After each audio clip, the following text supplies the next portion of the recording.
Welcome back, audience. As always, cheers. Hope you're doing good. I want to talk about something that is of the essence.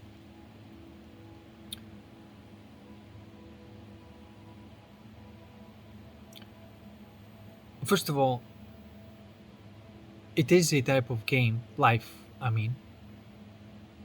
And if it is a game of life, then the question is, like, how do you play it? And there's all sorts of information there, how to do this, and you're gonna get this advice of how to imagine things, and you're gonna get this how to use your willpower, all of those different things. But do they touch the real deal? Do they touch the soul? Do they touch the first thing that you gotta do, the price that you gotta pay for that to be rightfully yours? Because if you have not done this, if you're not paid the price, then it doesn't belong to you. You can have it temporarily. You can get away with, not paying your price. But then the chickens will come home to roost and everything that you built will collapse. Okay? And it's that sneaky kind of thing, It's just like, and the people who do this, they know that they don't deserve this. And they know that it's gonna go away and it's just temporary, and they live in fear and they have that thing, but they can't really enjoy it. So it is a type of punishment in itself. You don't even have to punish them. Like the people who end up in that situation, having external success and being completely empty inside, that's such a punishment, because the universe is showing you, look, this is everything you ever wanted, right?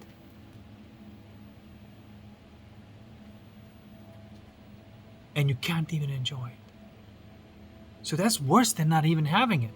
At least when you're not having it, at least you're looking forward to something. There's something there to hope for, right?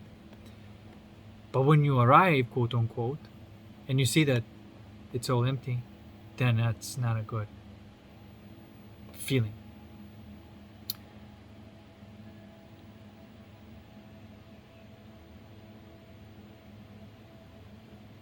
So you see a lot of people are abusing that imagination. All sorts of like coping businesses are being created, how to use your willpower. It's all about that, use your willpower, use imagination and abuse this, force this, and it's like, no, you have not paid the price. It doesn't belong to you. You cannot enjoy it, because the very process of enjoyment is like an enchantment. You have to have done it first for you to enjoy the manifestation in physical, right? And so I recognize that without that consciousness calibration, none of it matters. So people are running, in chasing all that stuff, but you can chill. You will have everything that you ever wanted, but you're gonna have it rightfully, and you're gonna be able to enjoy everything. Okay? So don't run with the crowd, but also don't give up on your dreams. Understand how to first discover them within your heart, and that's the calibration that I'm talking about. And any point in your life, it's not a practice that you do 10-20 minutes a day. This is your life. It is happening right now. In this moment, as I'm talking to you, there is a feeling going on within you. And so in this video, I want to say that there is what you can consider digging down and finding the most uncomfortable feeling, or the negative feeling that is labeled by the mind to be negative. And at the same time, you can also go to the most positive feeling that is labeled by the mind to be positive. And when you do that, when you connect those two dots, I'm describing the process of calibration. Your awareness, which is a background, and attention, which is a foreground, is being put back together. The object and the subject. But I'm talking about not a thing in the physical. I'm talking about finding an object within your feelings, something that you can look at. If there's something that you can look at, because it's asking for your attention, as marginalized as a negative feeling, and you place your attention there,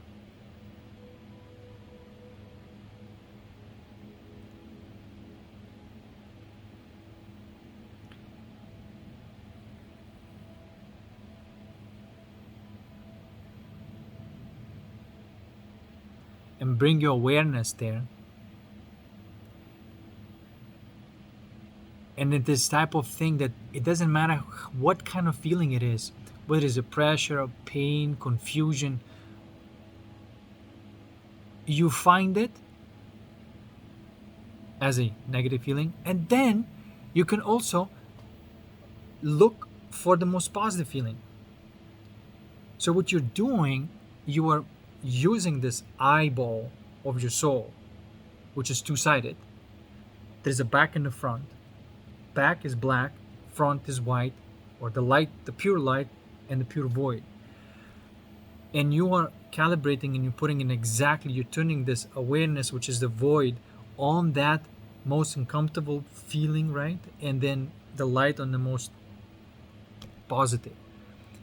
It is finding in between, the space in between.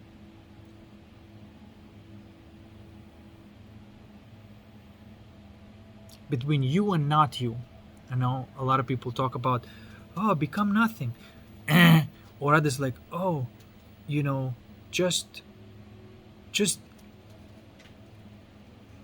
indulge, do as you wilt, or whatever. Do as thou wilt, or whatever that sentence is. So it's all about ego, or then it's all about,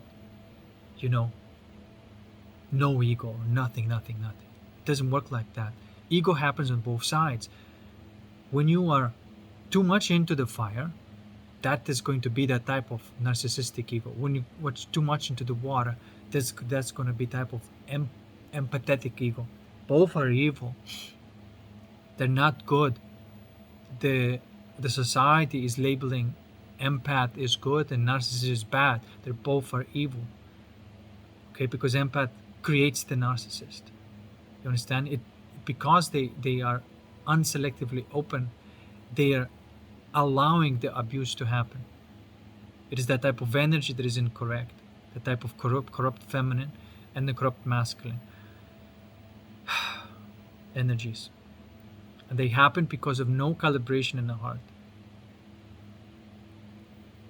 Because in the heart, there is no place for one or the other. It has to be neutral or in between, the liminal space.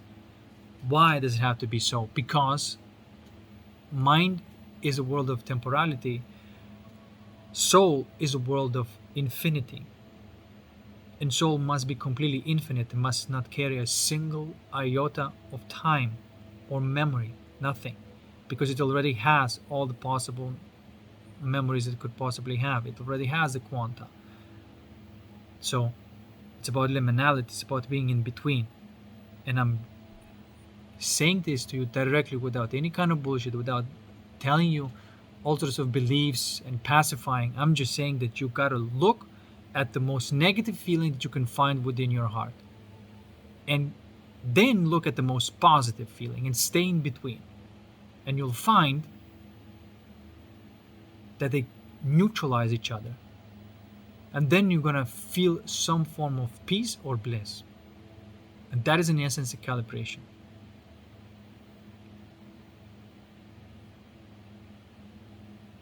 And then you'll find that there is all sorts of, there's 4 types of misalignments, and It is your life. It is happening all the time. Whatever you do, okay, whatever you're trying to learn, the calibration is part of it. And calibration is what sometimes people call inner game, but that is a real inner game. Excuse me. It is a real inner game. It is done not through talking or through knowledge. It is done through calibration. And so when you tune yourself to that point, there is you and no you at the same time. It's flickering, it's fluxing, it's vibing. That is intelligence. Because it hasn't made its mind already, whether it has to create a boundary or whether it has to open up. You see, it hasn't made its mind up already. It will in the moment as it's needed. And the mind cannot do this because mind can only refer from the past, from the memory, and apply what's already been learned. This is different.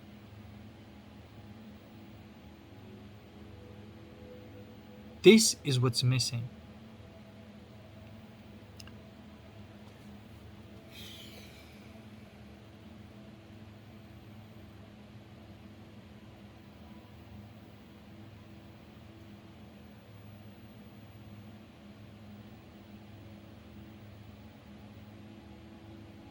There is no side to take.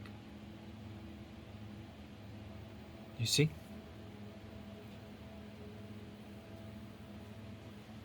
In your heart.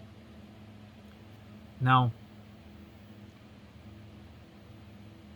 because the soul is sort of double-sided, you see, you want to flux between this divine spark and the void, and it's like always fluxing. It's nothing and everything fluxing.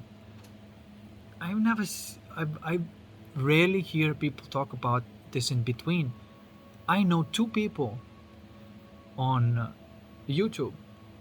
This guy named David and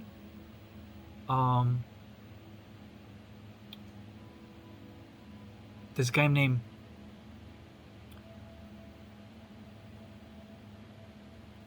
what is this guy's name? I'll remember it as I speak, okay?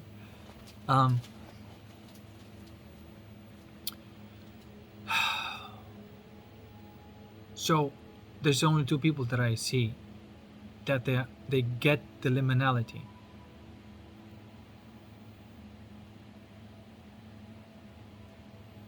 And the others, they try to hold on to something, or they try to completely let go, and they can't do one or the other, both, right? They do one or the other because they're still holding up in the mind. They still have not fell through into their heart.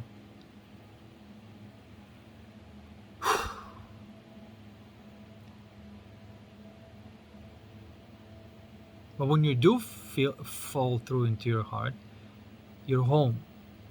And not only you're home, but you're home while you're in this physical reality that is noisy and challenging, and there's all sorts of things. But because you're in the process of calibrating all the time,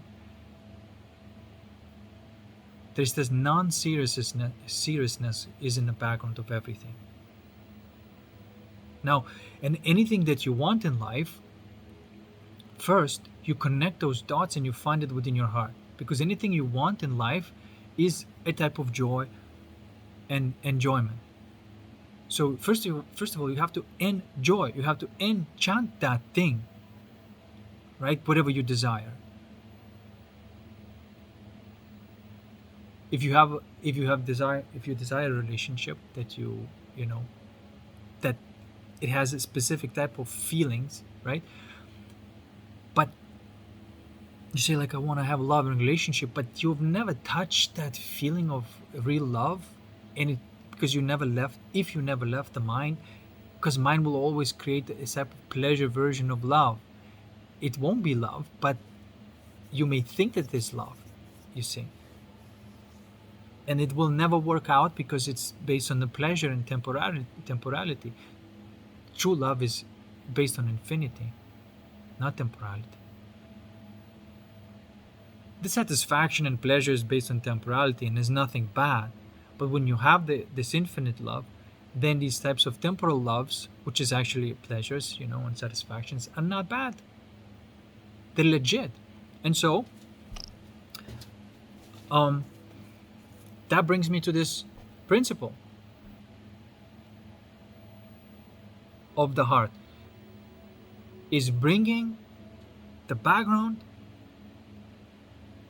to the foreground and foreground to the background. In other words, you place your awareness on the most negative feeling and you place your attention on the most positive feeling. It may be that, for example, the most positive feeling is this spaciousness and the surrender, and the most negative is maybe this contracted feeling within your heart. And in between, spaciousness is positive, and then this is attracted to be negative, and in between there's a luminosity and there's a release, and you connected the dots correctly, and now it's neither, you see, neither pleasure, neither pain. And so there's freedom because there's no pleasure, no pain, because pleasure pain cycles in your heart always creates suffering. So that releases you with a very simple calibration, which I do one-on-one sessions, guys. All right. And if you find it difficult, and when I'm saying these things, it's like, well, that makes sense, but like, how do I do this?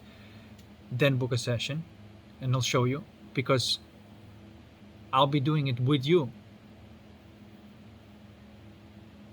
Okay, and I'll know exactly where you are in a relationship to that, and I can show you how it is done. And when you see how it is done, that's it. You know it.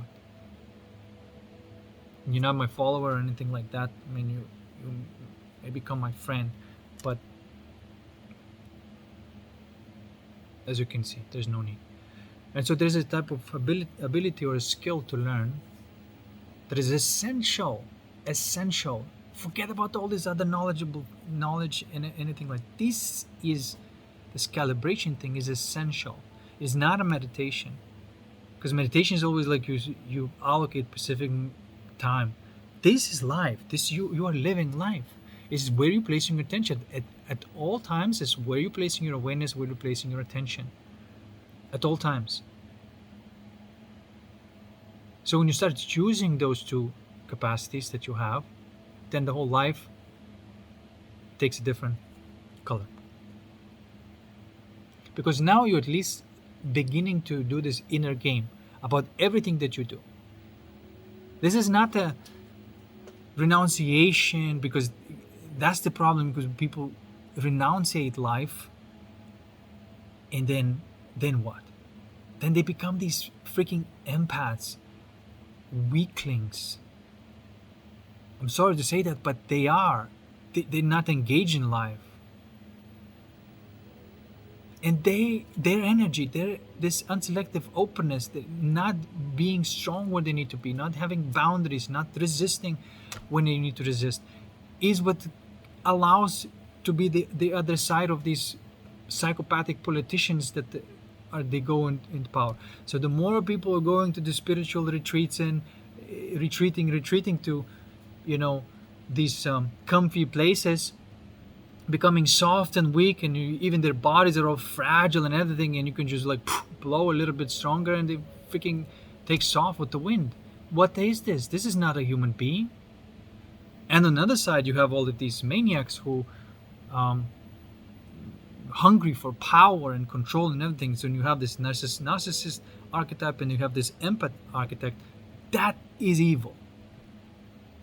I don't care that there's this idea that the spirituality is somehow good because it facilitates evil, because these people, these gurus who are supposed to have wisdom, they're cowering somewhere in some fucking retreat, some ashram, where they supposed to be somewhere participating in life and making sure that the right laws are being passed. So I don't respect them. And see, and that's what creates people like Genghis Khan, to show that, hey, you are not playing the game of life. Because your visit is going to be very short here if you are going to be retreating from life. Because I'm going to come over here and chop your heads off, and it will be the end of this, because you do not appreciate your body, you do not appreciate of how to live your life. You have to understand where you are, you have to be strong, and you have to be gentle when it's time. So there is something in between.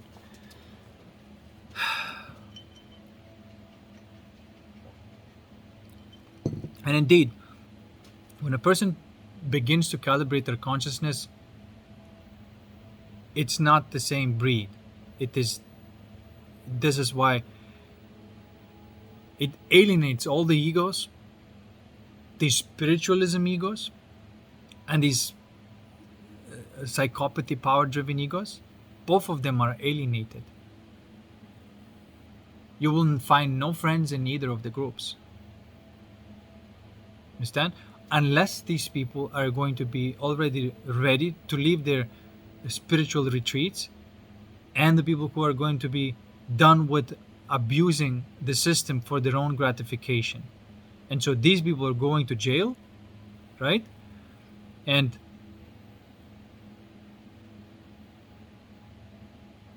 people who are retreating in spiritual retreats are having their asses handed to them.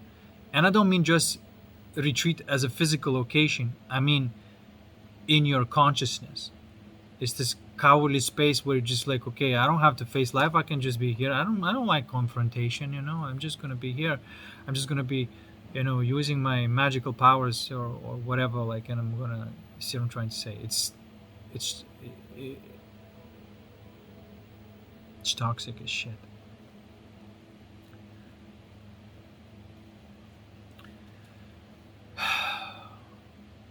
So I'm talking about the new breed of human being who's run on intelligence and not on some sort of temporal template. And the only person that can do that is the person who is calibrating their consciousness in the real time all the time. It's just basically just taking the control of life. The real control, not that, illusion of control. Because I don't like when people say something like, well, I realize that I'm not in control. Well, in the way that you were trying to be, yes, that wasn't doing anything. However, there is a real way of how you can get the hang of life and do have control, because it is about designing, creating, and playing. And there is a doer in a background of non-doer. Okay? We don't have to go to these extremes of one or the other. In between, that's already found. And that intelligence, that then it tells it the mind, because mind is waiting for the orders, because mind is great at executing orders, but is horrible at making decisions. So it doesn't know what kind of thing it's gonna need to do, but it knows how to do it really well. All the possible permutations that needed to be done, mind can do it, but it does not know which one a mind will need to use in a given situation, because things are alive. Not to say that you're not developing the mind and skills in all the different capacities that are necessary. The training is still important, but the use of it is no longer predetermined. You have all these possible branches of thought that can go, and as it's necessary, you create one thing or the other.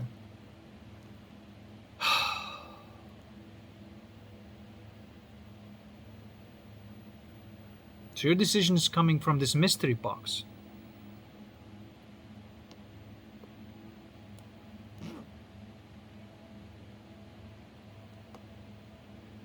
You know?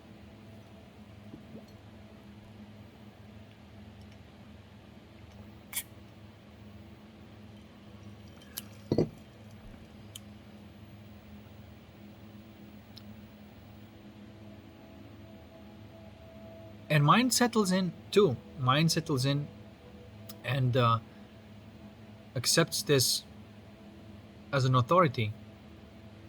It's just like this energy ball, if you will. It doesn't matter how you describe it, but it is a live energy. That's you, that's your soul. No practices, no methods, none of that. Not that, you know, exercises are bad. Exercises are great. Exercise, do the breath works, do the ice baths and everything. These are to engage your body and um, make you feel alive, and this is all great for the body. But is what you do with your consciousness, what you do with your attention and awareness, that's what's going to determine whether you are remaining in that intelligence or falling asleep. And it's this continuous calibration that allows you to remain in that intelligence. And it's the most fascinating game that you can play, because of course it is so. Most enjoyable because it is designed like that. A universe of all possible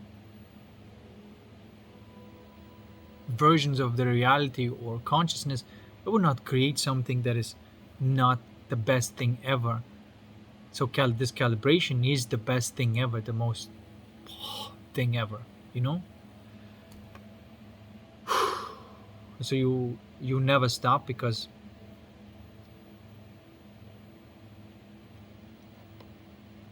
that's what the end puts joy in your life. It puts joy in the image that you want to have in your life, right? Desire is already there. It's like, well, I want this in my life. All right, cool. There's an image right there. You have joy. Now you can enjoy it. You can imbue that image with joy. And that process in itself is enjoyable. You see what I'm trying to say? So it's a reward in itself.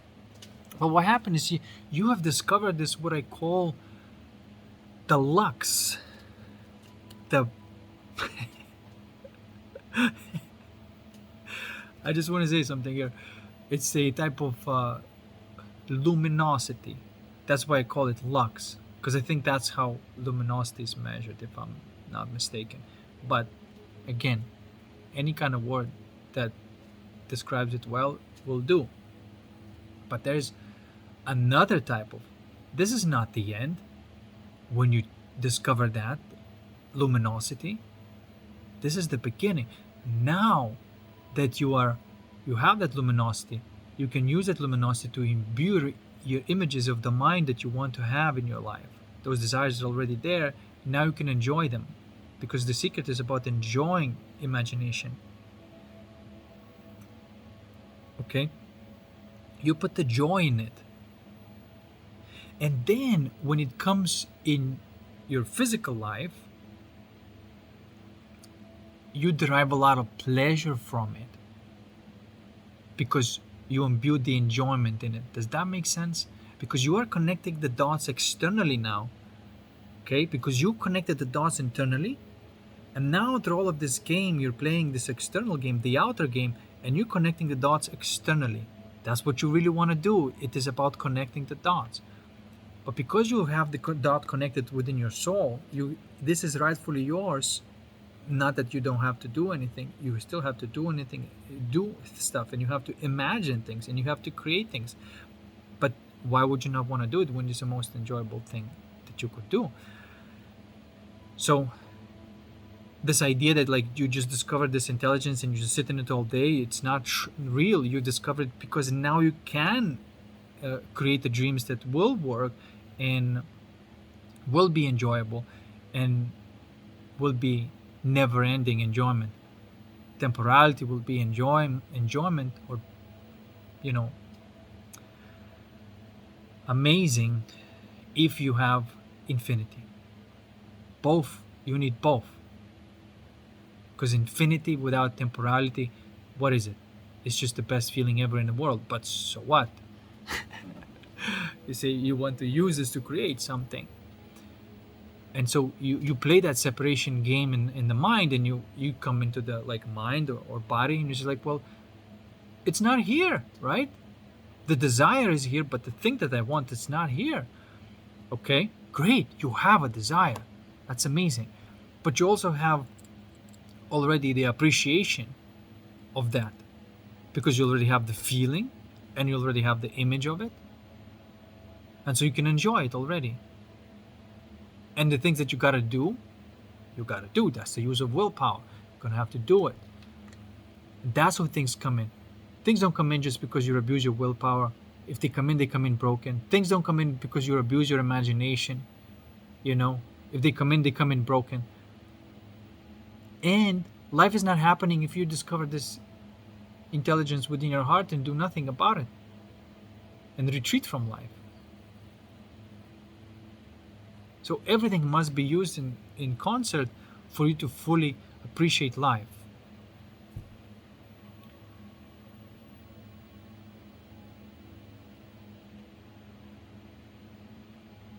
But it's not like you're not going to need to move a finger and things just going to happen.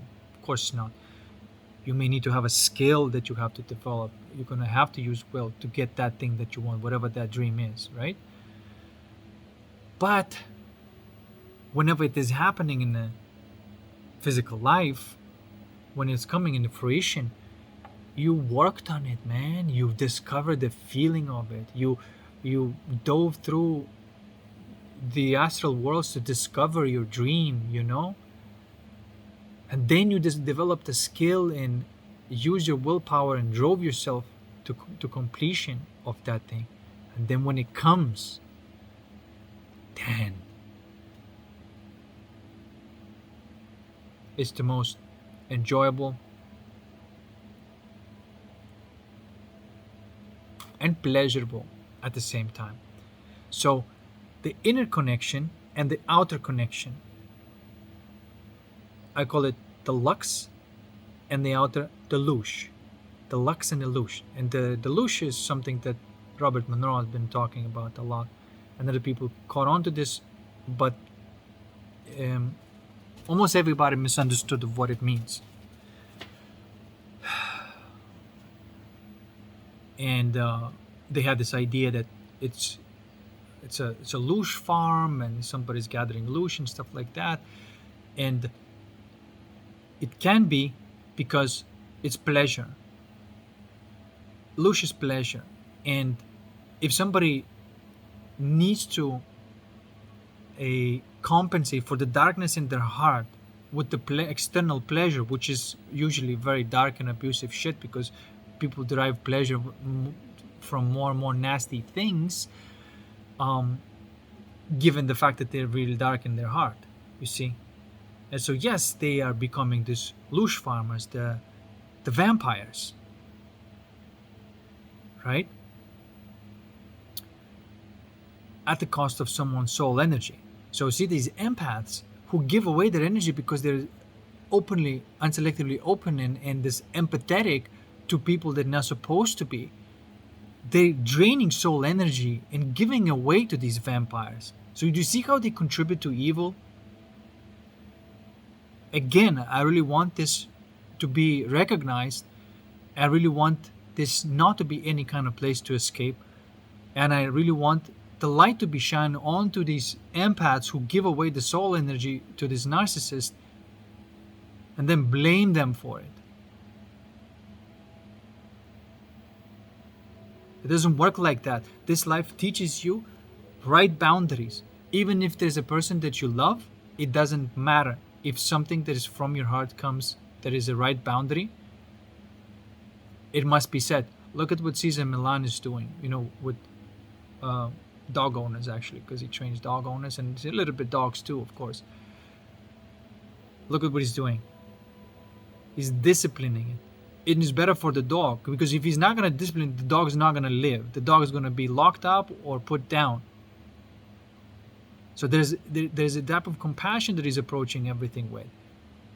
But it doesn't mean it's going to be firm and have a stick on the other end, which is his willpower and him overpowering through his will the dog's will. because he's saying no, not in this direction. But he also has the other side. He has the compassion too. But he's not negotiating, uncompromising with the way the dog wants to express as well. And when a dog is disciplined, the dog is behaving properly and happily, and the dog is happy because it's been disciplined and trained. So the part of the dog that will try to bite Cesar Milan is no longer there, and the part that is online right now is super grateful for the life that the dog is now has. You understand? This is why you should never allow a child to get away with their tantrum, because it's a tantrum either way. Whether you resign from life and you go into the spirituality, it's a resignation, it's a tantrum. Or whether you say life is not fair, I'm just going to become a monster. That's also resignation from the living life as it's supposed to be.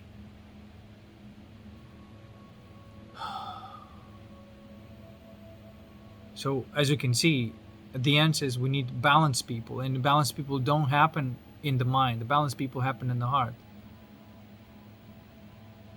It is a type of strength and force when it's necessary, and the openness when it's necessary.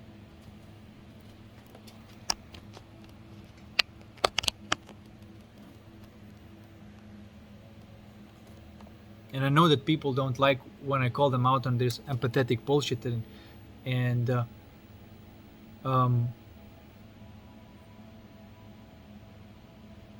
I'm basically seeing how consciousness works, and I'm rewriting the meaning of the word. I don't want the word empath to mean good because it's evil, just like as a narcissist. And it's evil because it's giving away the soul energy. It must be stopped. Understand? It is like seeing a girl going and becoming like promiscuous and unselective and giving herself away unselectively for money, or you see what I'm trying to say? Like there's many different expressions, but that is evil. She's giving her innocent away for money.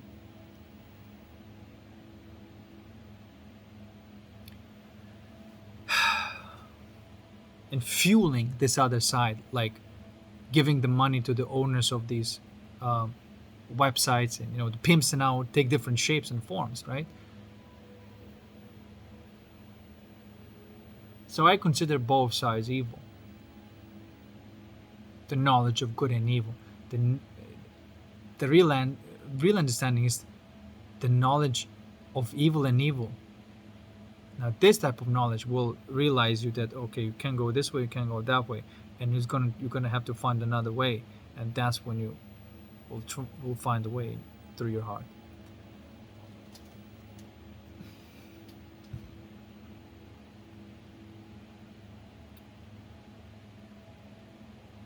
But you see the people who are these empaths and they play these victims and whatever and leak that soul energy to the dark side are used to.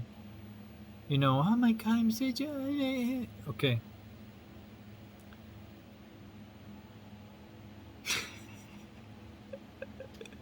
No, you're not. You're not good. You're bad. Okay? For doing this, for having no spine, and for not saying no when no is supposed to be said, and giving in to these types of things.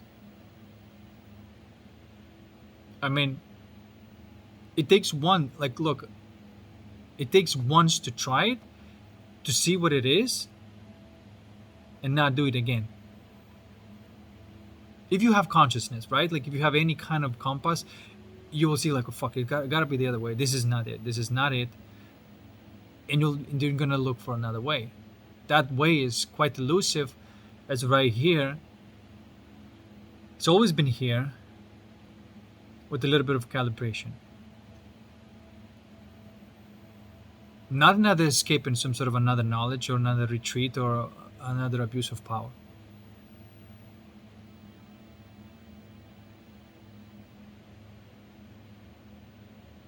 And often people sometimes flip from narcissist to empath.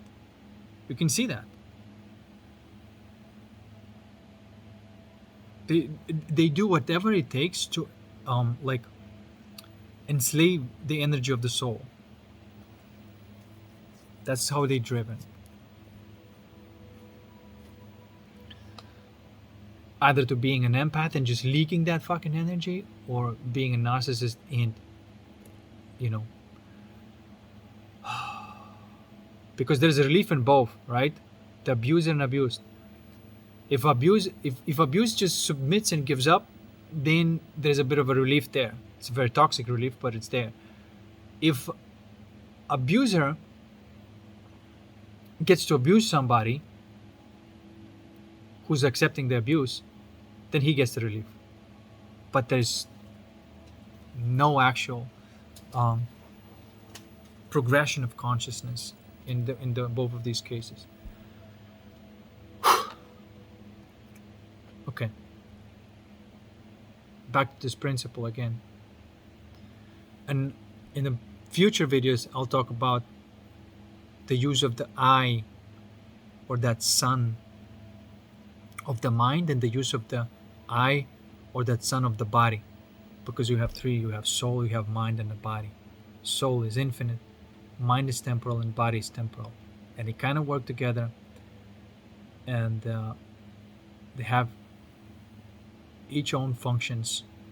And that original infinity light that has double-sided light splits into those two, and one of them becomes the body and another one becomes the mind, and they always try to reconcile it with each other, which is seeking for pleasure while being in joy.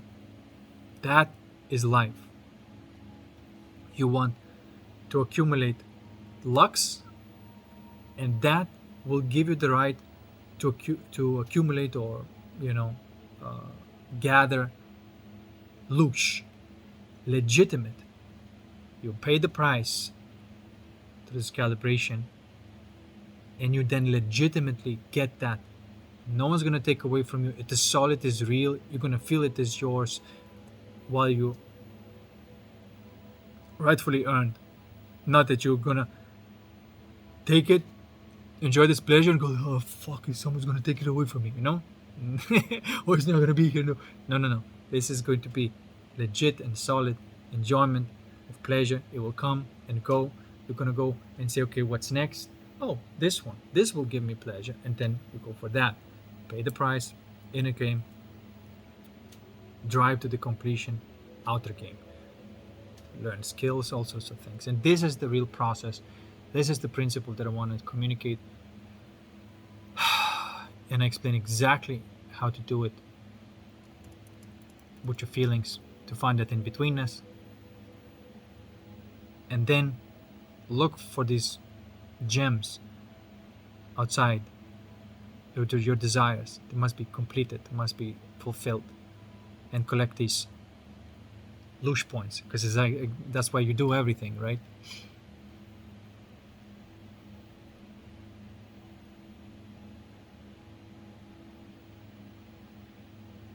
And that is correct. Inner game, outer game. Inner game, outer game.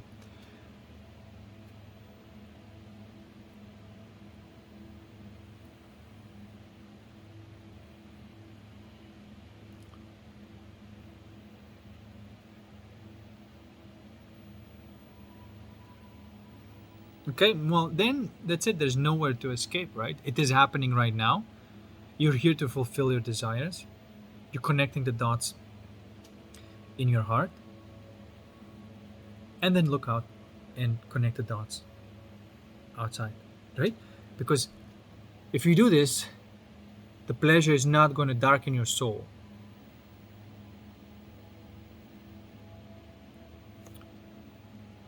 But if you don't do the inner game, then whatever you do with your mind, imagination, magic, whatever, is going to take and gaining anything in the pleasure there is going to darken your soul. And whatever you do in the body through the willpower and forcing things to happen, it's also going to darken your soul.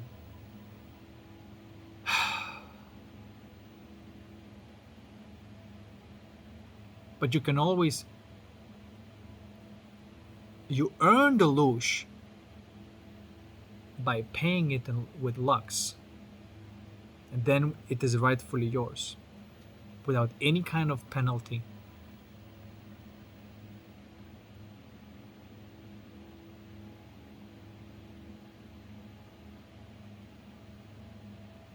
Not that the things that you want, depending on what kind of things you want, they may be quite competitive, and you will still need to use appropriate willpower for these things to happen. So the life may ask you to still develop in very strong imagination, a very strong willpower. But now that you come from the heart, your imagination is not going to be the same how it was before, and your will is not going to be the same how it was before.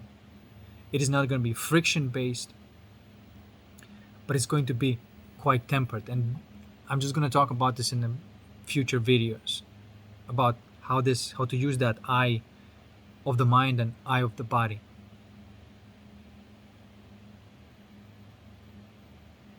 Because the principle is still the same, is what you're turning back towards and what you're turning front towards. Does that make sense? But first is calibration. Then harmonization, which is you enjoy the feelings, link them to the image. Then make it happen through the use of your will, which is also a type of alchemy. Because you may say, okay, this needs to be done. Okay, this needs to be done, but you're not doing it. If this needs to be done and you're not doing it, you watch it. Where is that resistance, that uncomfortable thing? You place your attention there, bring your awareness, and find the most positive. Dissolved. Now your will is flowing. Okay? Alright, guys. Enough for today. Book 1 session. Make this shit real. Peace, and I'll see you in the next one.